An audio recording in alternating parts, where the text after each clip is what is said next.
মিত্ৰসকল, অমৃতস্য পুত্ৰলৈ আপোনালোকক এবাৰ স্বাগতম জনাইছোঁ। দীৰ্ঘদিনৰ মূৰত আজি মই এটা অতি চিত্তাকৰ্ষক ভাৰতীয় দৰ্শনৰ গগনচুম্বী শিখৰত থকা বিষয়লৈকে আপোনালোকক লৈ যাব ওলাইছোঁ। বিষয়টো হৈছে ধ্যান কি, ধ্যান কিভাৱে কৰিব লাগে, ধ্যানৰ পৰিণাম কি, মনুষ্য জীৱনত ধ্যানৰ মহিমা কি। আমি সকলোৱে জানো যে পতঞ্জলি যোগ দৰ্শনে আজিৰ পৰা বহু হাজাৰ বছৰ আগতে আমাক ৰাজযোগৰ ব্যৱস্থা দিছিল। ৰাজযোগত 8টা অংগ আছিল: যম, নিয়ম, আসন, প্ৰাণায়াম, প্ৰত্যাহাৰ, ধাৰণা, ধ্যান আৰু সমাধি। তাৰ পিছতো খেৰণ্ড সংহিতা, হঠযোগ প্ৰদীপিকা, শিৱ সংহিতা ইত্যাদি ইত্যাদি গ্ৰন্থবিলাকে যোগৰ অত্যন্ত গুহ্যতম কৌশলবিলাক যুগ যুগ ধৰি প্ৰচাৰ কৰি আহিছে। আৰু বৰ্তমান যোগৰো অসংখ্য গণ্যমান্য যোগী ৰাজযোগ, হঠযোগ, লয়যোগ, মন্ত্ৰযোগ আদি বিভিন্ন বিভিন্ন যোগ শাস্ত্ৰৰ ওপৰত জ্ঞান দি আহিছে। বৰ্তমান যুগৰ যোগীৰাজ শ্ৰী শ্ৰী ৰামদেৱেও যোগৰ বহুল প্ৰচাৰ কৰিছে, বিশেষ কৰি হঠযোগ, প্ৰাণায়াম আদি বিষয়বিলাকৰ। কুম্ভক যোগৰ বিশেষভাৱে প্ৰচাৰ কৰিছে বিভু বিন্দু নামৰ এজন মহান পুৰুষে, তেওঁৰ চৰণতো মই কোটিবাৰ বন্দন। আৰু ক্ৰিয়াযোগ বুলি এটা বিশেষ যোগ সমগ্ৰ বিশ্বব্যাপী প্ৰচাৰ কৰিছে পৰমহংস যোগানন্দ নামৰ এজন মহাপুৰুষে। তেওঁ ইণ্টাৰনেশ্যনেল ছেল্ফ ৰিয়েলাইজেশ্যন ফেলোশ্বিপ নামৰ এটা অনুষ্ঠানৰ সংস্থাপক, সংৰক্ষক, আন্তৰ্জাতিক আত্মজ্ঞান সমাজ। ধ্যানৰ বিষয়ে, যোগৰ বিষয়ে লক্ষ লক্ষ সন্ত পুৰুষে, মহাপুৰুষে, অৱতাৰ পুৰুষে প্ৰচাৰ কৰি আহিছে। আৰু বৰ্তমান ধ্যানক ভৌতিক উদ্দেশ্যতো ব্যৱহাৰ কৰা হৈছে। আৰু সমগ্ৰ বিশ্বত জাপান, জাৰ্মান, আমেৰিকা, ইংলেণ্ডৰ পৰা আফ্ৰিকালৈকে এনে এখন দেশ নাই যি দেশত পতঞ্জলি ৰাজযোগৰ ওপৰত, ধ্যান যোগৰ ওপৰত, ক্ৰিয়া যোগৰ ওপৰত, সিদ্ধ যোগৰ ওপৰত, লয় যোগৰ ওপৰত, হঠ যোগৰ ওপৰত গভীৰতকৈ গভীৰ গৱেষণা হোৱা নাই। আনকি আমাৰ দেশত যোগীসকলে যিবিলাক সাধনাক অতি দুৰ্গম সাধনা বুলি ভাবে, খেচৰি মুদ্ৰা আদি সাধনা, সেই সাধনাটো প্ৰতীচ্য বা পাশ্চাত্যৰ যোগীসকলে সেই সাধনাটো সিদ্ধি লাভ কৰি অতি অতুচ্য অৱস্থা লাভ কৰা বুলি আমি গম পাইছোঁ। যদি যীশুখ্ৰীষ্টৰ জীৱনৰ গোপন 12 বছৰৰ ইতিহাস যদি বিবেচনা কৰোঁ, তাত তেতিয়াও আমি দেখা পাম যে সেই 12 বছৰ তেওঁ ভাৰতত আছিল। আৰু ভাৰতৰ তেওঁ কাশ্মীৰৰ দুৰ্গম গুহাত থাকি যোগৰ সৰ্বোচ্চ সমাধি, নিৰ্বিকল্প সমাধি সিদ্ধ হৈ তেওঁ সেই ধৰ্ম প্ৰচাৰ কৰিবলৈ তেওঁ বেবিলন গৈছিল। আৰু তেওঁৰ শেষত মৃত্যুটো ভাৰততে হৈছিল, কাৰণ তেওঁ আছিল, তেওঁৰ জন্ম যিহেতু ভাৰতত আৰু শেষৰ তেওঁৰ সমাধিও ভাৰতত। এইবিলাক কথা আজিৰ পৰা বহু বছৰ আগতে ষ্টেটমেণ্ট কাকতত প্ৰকাশ হৈ গৈছে। যীশুৰ জীৱনৰ যি 12 বছৰৰ কাহিনী কোনো খ্ৰীষ্টানে নাজানে, সেই 12 বছৰত যে তেওঁ ভাৰতত সাধনা কৰি যে সৰ্বোচ্চ সিদ্ধি লাভ কৰিছিল, তেওঁৰ জন্ম যে ভাৰতত আৰু শেষ মহাসমাধিও যে ভাৰতৰ কাশ্মীৰত, এতিয়াও কাশ্মীৰত তেওঁৰ সমাধি মন্দিৰ আছে। গতিকে ভগৱান বুদ্ধইও এই যোগৰ বলতে সৰ্বোচ্চ নিৰ্বাণ অৱস্থা বা মহাশূন্য অৱস্থা বা পৰম শান্তিৰ অৱস্থা প্ৰাপ্ত কৰি মানৱ জাতিক পৰম শান্তিৰ বাণী বিলাব পাৰিছিল। আমি বৰ্তমান যুগৰ শ্ৰেষ্ঠ যোগীসকলৰ ভিতৰত লোকনাথ ব্ৰহ্মচাৰীৰ নাম জানো, তৈলংগ স্বামীজীৰ নাম জানো, বিজয়কৃষ্ণ গোস্বামীজীৰ নাম জানো, পৰমানন্দ সৰস্বতীৰ নাম জানো, কুলদানন্দ ব্ৰহ্মচাৰীজী আদি মহাপুৰুষৰ কথা আমি জানো, শ্ৰী শ্ৰী আনন্দময়ী মাতাজীৰ নাম আমি সকলোৱে জানো। আৰু বৰ্তমান যুগৰ ব্ৰহ্মৰ্ষিসকলৰ ভিতৰত শ্ৰী শ্ৰী ভিগুগিৰি মহাৰাজৰ নাম আমি জানো। আৰু যিসকল মহাপুৰুষে সহজ যোগ প্ৰচাৰ কৰিছে, তেওঁলোকৰ ভিতৰত মোৰ গুৰুদেৱ শ্ৰী শ্ৰী আচাৰ্য বৰিষ্ঠ স্বৰূপানন্দ পৰমহংসদেৱৰ কথা আমি জানো। গায়ত্ৰী যোগ প্ৰতিষ্ঠাকাৰী মহাপুৰুষসকলৰ ভিতৰত আচাৰ্য বৰিষ্ঠ ৰাম শৰ্মা দেৱক আমি সকলোৱে জানো। আৰু যজ্ঞৰ প্ৰচাৰকাৰী মহাপুৰুষসকলৰ ভিতৰতো আমি দয়ানন্দ সৰস্বতী আৰু শ্ৰী শ্ৰী ৰাম শৰ্মা আচাৰ্যৰ কথা জানো। কাৰণ সমগ্ৰ বিশ্বব্যাপী যজ্ঞ প্ৰচাৰকাৰী মহাপুৰুষসকলৰ ভিতৰত এই দুজন ব্যক্তিৰ নাম আমি ল'বই লাগিব। যজ্ঞ এটা ধ্যানৰে অংগ, এটা যোগৰে এটা অংগ। যোগৰ 108টা অংগৰ ভিতৰত হঠযোগ আছে, ৰাজযোগ আছে, মন্ত্ৰযোগ, লয় যোগ, যজ্ঞ, নাম, এই গোটেইবিলাক যোগৰে অংগ। আৰু ভগৱান কৃষ্ণই গীতাৰ প্ৰতিটো অধ্যায়ৰ শেষত এটা শ্লোক এটা কৈছে। এই শ্লোকটো মই সিদিনা ফেচবুকত দিছোঁ যে গীতা শাস্ত্ৰখন আচলতে এখন যোগ শাস্ত্ৰহে। ভগৱান কৃষ্ণৰ শ্লোকটোত এই শব্দটো আছে যে ইতি যোগ শাস্ত্ৰনাং, অৰ্থাৎ কৃষ্ণৰ ভাষাত গীতাখন যোগশাস্ত্ৰ। যদিও সাম্প্ৰদায়িক মহাপুৰুষসকলে গীতাক ভক্তিশাস্ত্ৰ বুলি প্ৰতিপন্ন কৰাৰ কাৰণে অক্লান্ত পুৰুষাৰ্থ কৰিছে, কিছুমানে জ্ঞান শাস্ত্ৰ, কিছুমানে কৰ্ম, নিষ্কাম কৰ্মৰ শাস্ত্ৰ হিচাপে। প্ৰত্যেক গুৰুই নিজৰ নিজৰ কৌশলপূৰ্ণ ভাষ্য ৰচনা কৰিছে, নিজৰ নিজৰ সম্প্ৰদায় প্ৰতিষ্ঠা কৰিবলৈ চেষ্টা কৰিছে। এইটো এটা বেলেগ কথা। নিজৰ নিজৰ সম্প্ৰদায় পুষ্টিৰ কাৰণে অন্য সম্প্ৰদায়ক তুষ্য প্ৰতিষ্ঠা কৰাৰ কাৰণে আচাৰ্যসকলে চেষ্টা কৰি আহিছে, এইটো এটা সম্পূৰ্ণ বেলেগ কথা। কিন্তু ধ্যান যোগৰ বিষয়ে ভগৱান কৃষ্ণই কিন্তু স্পষ্টৰূপে ধ্যান যোগ বুলি এটা অধ্যায় আছে গীতাত। তাতে কিভাৱে ধ্যান অভ্যাস কৰিব লাগিব সকলো তাতে স্পষ্টৰূপে লেখা আছে। ধ্যানৰ কি ফল তাতেও স্পষ্টৰূপে লেখা আছে। প্ৰথমতে আমি আহোঁ ধ্যান কি, আমি এই কথাটো জানো। প্ৰথমতে চাওক, আমাক মহাপুৰুষসকলে অতি সৰল ভাষাত বুজাই দিছে যে মানৱাত্মাৰ যিটো সহজ অৱস্থা বা স্বৰূপ অৱস্থা বা স্বভাৱ অৱস্থা, সেই স্বভাৱ অৱস্থা বা স্বৰূপ অৱস্থা বা সহজ অৱস্থাটোৰ নাম হৈছে ধ্যান। আমাৰ যিটো মনুষ্যৰ যিটো সৰ্বোচ্চ স্থিতি, সেই সৰ্বোচ্চ স্থিতিটো হৈছে ধ্যান স্থিতি। আৰু বৰ্তমান আমি যিটো স্থিতিত আছোঁ, সেই স্থিতিটো হৈছে অজ্ঞান আৰু অবিদ্যাৰ স্থিতি। অজ্ঞান আৰু অবিদ্যাৰ স্থিতি তিনি প্ৰকাৰ: জাগ্ৰত, স্বপ্ন আৰু সুষুপ্তি ভূমি। আমি বৰ্তমান যিটো অৱস্থাৰ মাজত আছোঁ, চেতন মনৰ অৱস্থাৰ মাজত আছোঁ। আৰু চেতন মনৰ অৱস্থাৰ মাজত থাকি আমি যিবিলাক কৰ্ম দিন ৰাতি কৰি আছোঁ, চিন্তা ভাৱনা কৰি আছোঁ, এইটো হৈছে জীৱাত্মাৰ চেতন মনৰ স্থিতি, জাগ্ৰত। আৰু যেতিয়া আমি স্বপ্নত গুচি যাম, স্বপ্নত আমি অৱচেতন মনৰ দ্বাৰা আমি স্বপ্ন জগতত যেতিয়া বিচৰণ কৰি ঘূৰি ফুৰিম, স্বপ্ন জগতৰ সুখ দুখ, স্বপ্ন জগতৰ কষ্ট পীড়া বা স্বপ্ন জগতৰ আনন্দ ৰোমাঞ্চ আদি যেতিয়া ভোগ কৰিম, যদিও স্বপ্ন জগতৰ কথাবিলাক সত্য নহয়, সাৰি পোৱাৰ লগে লগে গম পোৱা যায়। এই স্বাপ্নিক পুৰুষ জীৱাত্মাৰ এই স্বপ্ন অৱস্থাটো হৈছে স্বপ্ন দেশত থকা অৱস্থা। সেই সময়ত জীৱাত্মা স্বপ্ন পুৰুষ হৈ যায়। জীৱাত্মাই জাগ্ৰত অৱস্থাত জাগ্ৰত পুৰুষ, স্বপ্ন অৱস্থাত স্বপ্ন পুৰুষ। সুষুপ্তি অৱস্থাত কি হয়, মনুষ্যৰ গভীৰ স্বপ্ন অৱস্থাটোক সুষুপ্তি অৱস্থা বুলি কোৱা হয়। গভীৰ স্বপ্ন যেতিয়া থাকে মানুহে, তেতিয়া সপোন দেখা নাপায়। সাৰি পোৱাৰ পিছত এনে ভাৱ হয় যে মই গভীৰ আনন্দ সাগৰত মই যেন আছিলোঁ, মই যেন পৰম শান্তিত আছিলোঁ, মই যেন একদম সৰ্বচিন্তাৰ পৰা দুশ্চিন্তাৰ পৰা মুক্ত হৈ যেন ক'ৰবাত গভীৰ আনন্দত যেন আছিলোঁ। কিন্তু একো ক'ব নোৱাৰে, কাৰণ এইটো স্বপ্নবিহীন যিটো গভীৰ শান্ত অৱস্থা জীৱাত্মাৰ, এই অৱস্থাটো হৈছে সুষুপ্তি অৱস্থা। সংসাৰত অনন্ত কোটি প্ৰাণীবিলাকে এই তিনিটা অৱস্থাৰ মাজতে আছে। একমাত্ৰ কৰ্ম বিধাতাই মনুষ্যক এনে এটা সুযোগ দিছে যে তোমালোকে অজ্ঞান অবিদ্যাৰ দ্বাৰা কল্পিত এই তিনিটা অৱস্থাক ইচ্ছা কৰিলে তোমালোকে সাধনাৰ বলত জয় কৰি চতুৰ্থ অৱস্থালৈকে তোমালোকে যাব পাৰিবা। চতুৰ্থ এই যিটো অৱস্থা, সেইটোৰ নাম হৈছে ধ্যান অৱস্থা বা জীৱাত্মাৰ স্বভাৱ অৱস্থা বা স্বৰূপ অৱস্থা। তাৰমানে আমাৰ আচল ৰূপটো হৈছে শুদ্ধ চৈতন্য, শুদ্ধ আনন্দ আৰু শুদ্ধ সত্তা। তাৰমানে সৎ চিত আৰু আনন্দ সাগৰ হৈছে আমাৰ আচল স্বভাৱ, আচল স্বৰূপ।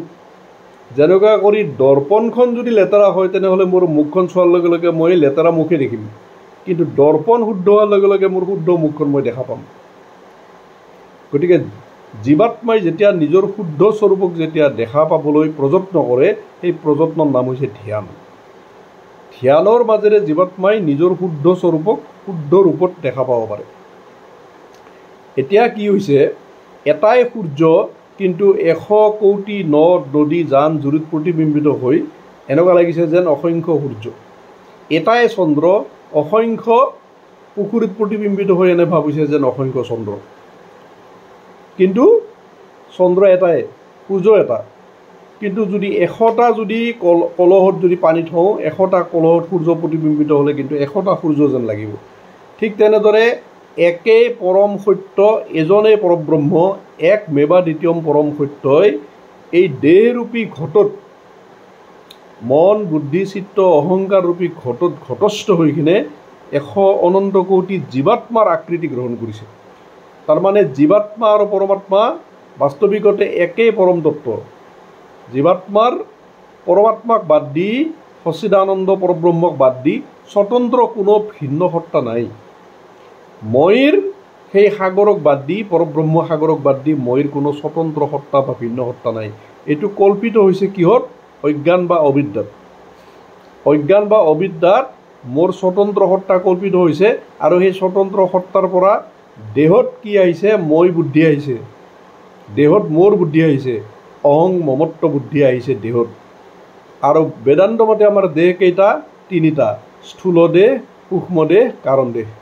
কেতিয়াবা স্থূল দেহত অহং মমত্ব বুদ্ধি আহিছে, কেতিয়াবা সূক্ষ্ম দেহত মই মোৰ বুদ্ধি আহিছে, আৰু কেতিয়াবা অজ্ঞানৰ দ্বাৰা নিৰ্মিত কাৰণ শৰীৰত কেতিয়াবা মই বুদ্ধি আহিছে। যেতিয়া এই স্থূল দেহটো যেতিয়া জ্বলি যাব তেতিয়া মই সূক্ষ্ম দেহত তেতিয়া মই স্বপ্নকল্পিত স্বৰ্গ নৰক আদি বিভিন্ন বিভিন্ন লোকান্তৰত ঘূৰি ফুৰিম। তেতিয়া সূক্ষ্ম শৰীৰটোত মোৰ কি হ'ব? মই বুদ্ধি হ'ব।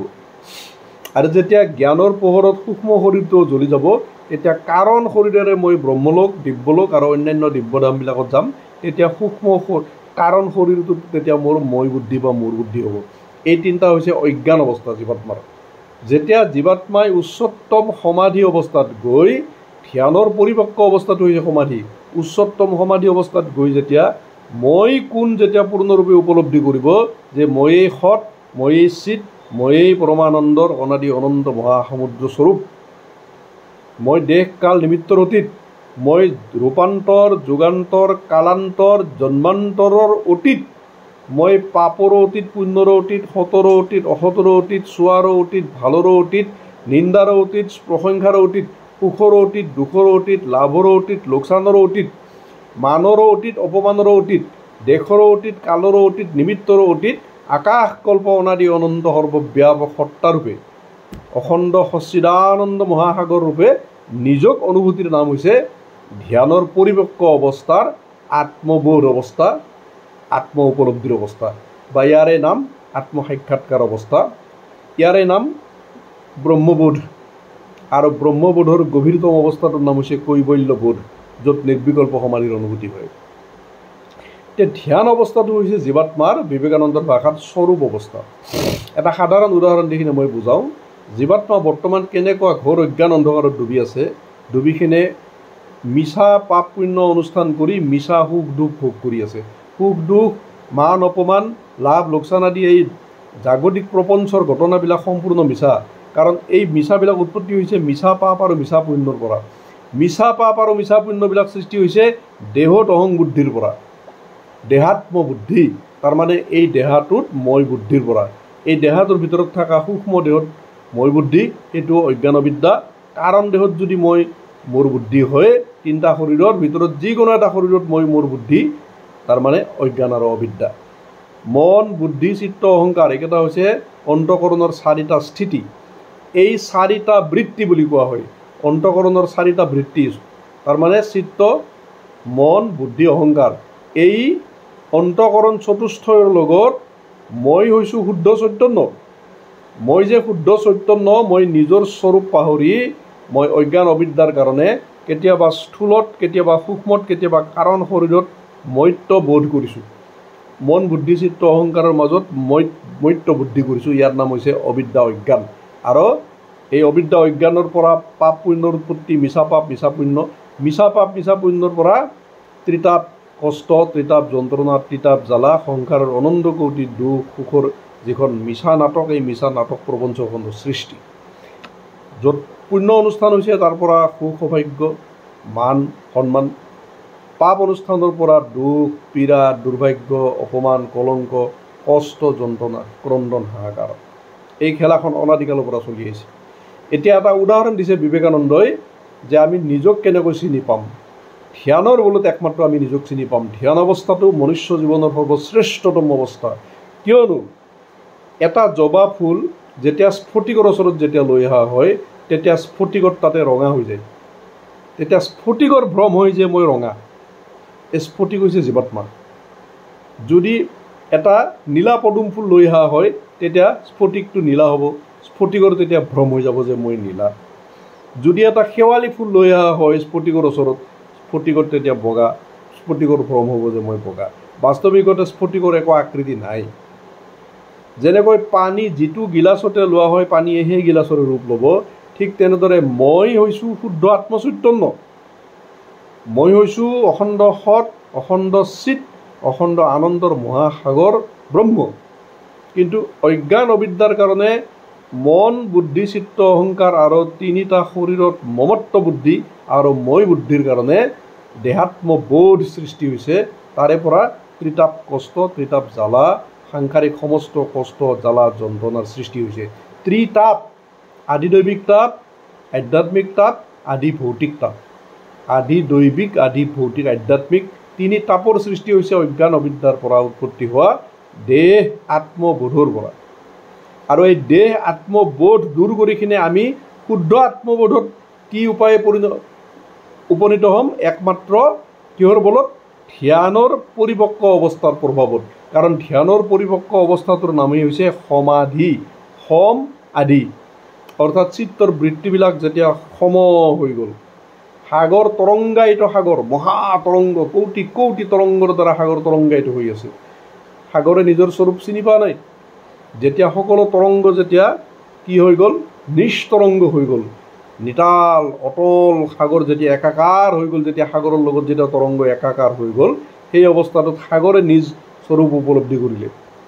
তৰংগই তেতিয়া বুজি পালে যে মই তৰংগ নহয়, তৰংগ বায়ুৰ বিকাৰ মাত্ৰ, আচলতে মই সাগৰ। এই অৱস্থাটো হৈছে জীৱাত্মাৰ আত্ম উপলব্ধিৰ অৱস্থা।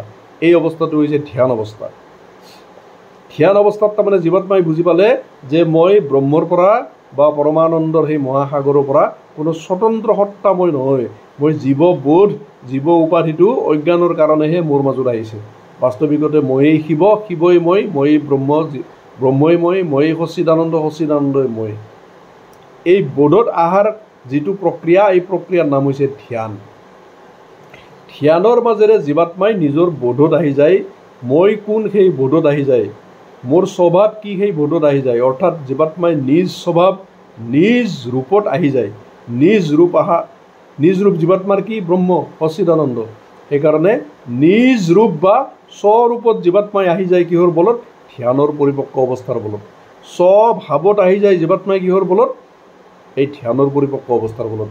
যেতিয়াই জীৱাত্মাই ধ্যানত প্ৰৱেশ কৰে তেতিয়াই জীৱাত্মাই বুজি পায় যে মই যে অনাদি জন্মত যে নাটক কৰি আহিছোঁ, ভূত, প্ৰেত, দৈত্য, দানৱ, অগ্নিবেতাল, ব্ৰহ্মৰাক্ষসৰ পৰা মানুহ, কেতিয়াবা কচাই, কেতিয়াবা ৰাজা, কেতিয়াবা মহাৰাজা, কেতিয়াবা চৰ্দাৰ, কেতিয়াবা চাকৰিয়াল, কেতিয়াবা খেতিয়ক, কেতিয়াবা পুৰুষ, কেতিয়াবা নাৰী, কেতিয়াবা অন্ধ, খঞ্জ, লেংৰা, খৰা আদি অনন্ত কোটি ৰূপ যে লৈ আজি যে মই দেৱৰ দুৰ্লভ মনুষ্য দেহ পাইছোঁ।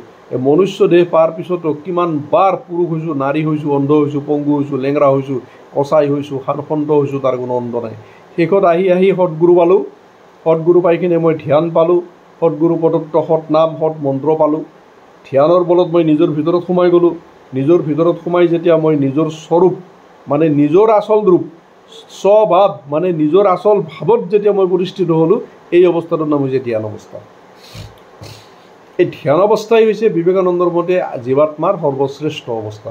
কাৰণ নিজ স্বৰূপ জীৱাত্মাই তেতিয়া বুজি পালে, মই কোন তেতিয়া বুজি পালে। আৰু এই অৱস্থাত জীৱাত্মাৰ কি হ'ল? ধ্যানৰ পৰিপক্ক অৱস্থাত জীৱাত্মাৰ আত্মপৰিচয় হ'ল। জীৱাত্মাই তেতিয়া বুজি পালে যে মই ঈশ্বৰৰ পৰা বা হৰিৰ পৰা কোনো স্বতন্ত্ৰ সত্তা নহয়। স্বতন্ত্ৰ সত্তাৰ বোধটোৰ নামেই হৈছে অজ্ঞান বা অবিদ্যা। আৰু অজ্ঞান বা অবিদ্যাই সংসাৰৰ অনন্ত কোটি যন্ত্ৰণা, কষ্ট, ক্লেশ, পীড়াৰ মূল। আৰু এই যিটো অজ্ঞান অবিদ্যাৰ বোধ, এই বোধটোৰ নাম হৈছে জীৱাত্মা। এই জীৱাত্মাৰ আচল ৰূপটো কি? পৰমাত্মা। জীৱাত্মাৰ কোনো স্বতন্ত্ৰ সত্তা নাই। জীৱাত্মা হৈছে সূৰ্য, এই নদীবিলাকত প্ৰতিবিম্বিত, পুখুৰীত প্ৰতিবিম্বিত, 100টা কলহত প্ৰতিবিম্বিত 100টা সূৰ্য হৈছে জীৱাত্মা, যাৰ কোনো সত্তা বা অস্তিত্বই নাই। সত্তা বা অস্তিত্ব কাৰ আছে? সেই আচল সূৰ্যটোৰে আছে। আৰু সেই আচল সূৰ্যটো হৈছে এক মেবা দ্বিতীয়ম, পৰমাত্মা, পৰব্ৰহ্ম, ভগৱান হৰি। তে বিবেকানন্দৰ এটা শেষ বাক্য এটা কওঁ যে তুমি ছোট ছোট আৰোগ্যশালা খুলিতে পাৰো, বিবেকানন্দই ধ্যান সংক্ৰান্তত এটা কহিনুৰ তুল্য বাক্য এটা কৈ থৈ গৈছে, তুমি ছোট ছোট আৰোগ্যশালা খুলিতে পারো, অর্থাৎ হসপিটাল, কিন্তু তুমি মরিবে কুকুরের মতন। কুকুর মৃত্যুর সময় চিৎকার করিয়া করিয়া মরে, কারণ সে ভাবে যে সে জড় বস্তু এবং ক্রমাৎ নিশেষ হইয়া যাইতেছে। কুকুরে মরার সময়ত চিৎকার কৰি কৰি মৰে, কাৰণ সি ভাবে যে সি এটা জড় বস্তু আৰু নিশেষ হৈ গৈ আছে। স্থায়িত্ব তোমার ভিতরে বিরাজমান, সেখানেই অসীম সুখ ও অনন্ত আনন্দ রহি আছে। স্থায়িত্ব শাশ্বতত্ব তোমার নিজরেই ভিতৰত বিৰাজমান, তাতেই অনন্ত সুখ, অনন্ত আনন্দ আৰু অনন্ত শান্তি তাতেই আছে। সেইটো হৈছে মোৰ স্বৰূপ পৰব্ৰহ্ম, মোৰ স্বৰূপ শিৱত্ব। এতিয়া অজ্ঞানবিদ্যাৰ কাৰণে মই কি হৈ আছোঁ? জীৱ হৈ আছোঁ। জ্ঞান পোৱাৰ লগে লগে মই নিজ স্বৰূপত আহিম, সেইটো হৈছে ব্ৰহ্ম। আৰু সেইটো হৈছে ধ্যানৰ পৰিপক্ক অৱস্থা। যে ধ্যানৰ প্ৰভাৱত যেতিয়া মনুষ্যই নিজৰ স্বৰূপ চিনি পালে, তেতিয়া পৰমানন্দৰ মহাসাগৰত ডুবি ই জীৱনমুক্ত হৈ গ'ল। জীৱনমুক্ত হোৱাৰ লগে লগে তাৰ সম্পূৰ্ণ তন মন ধন বুদ্ধি প্ৰাণ চিত্ত অহং ৰস ৰক্ত মাংস মেদ অস্থি মজ্জা শুক্ৰ সম্পূৰ্ণ জীৱন জগতৰ মংগলত বলিদান হৈ গ'ল, সমৰ্পিত হৈ গ'ল। পৰমানন্দৰ মহাসাগৰত ডুবি জীৱন ধন্য হৈ গ'ল। গতিকে ধ্যানৰ চৰম লক্ষ্য হৈছে পৰমানন্দ প্ৰাপ্তি, ব্ৰহ্মানন্দ প্ৰাপ্তি, ভূমানন্দ দিব্যানন্দ প্ৰাপ্তি, পৰম প্ৰেম প্ৰাপ্তি। জগতৰ মংগলত আত্ম বলিদান কৰি জীৱনত ইহকাল পৰকাল চাৰিওফালৰ পৰা পৰম মংগল আহৰণৰ যিটো শ্ৰেষ্ঠতম যিটো পথ, সেই পথৰ নামেই হৈছে যোগ। আৰু যোগক সহজ ভাষাত আমি ধ্যান যোগ বুলি কৈছোঁ, ধ্যানক সহজ ভাষাত সহজ ধ্যান বুলি কৈছোঁ। গতিকে নিশ্চয় ভাল পাইছে, শ্বেয়াৰ কৰি দিব প্ৰত্যেক গ্ৰুপত, বন্ধুসকলক শ্বেয়াৰ কৰিব। নিশ্চয় বাওঁফালৰ লাইক বটনটো টিপি দিব, কমেণ্টছ বক্সত নিশ্চয় কমেণ্টছ দিব। আৰু যিসকলে মোক নিজৰ বুলি ভাবে তেওঁলোকে শ্বেয়াৰটো নিশ্চয় কৰিবই, লগতে নতুনসকলে চেনেল ছাবস্ক্ৰাইব কৰি দিব। ধন্যবাদ।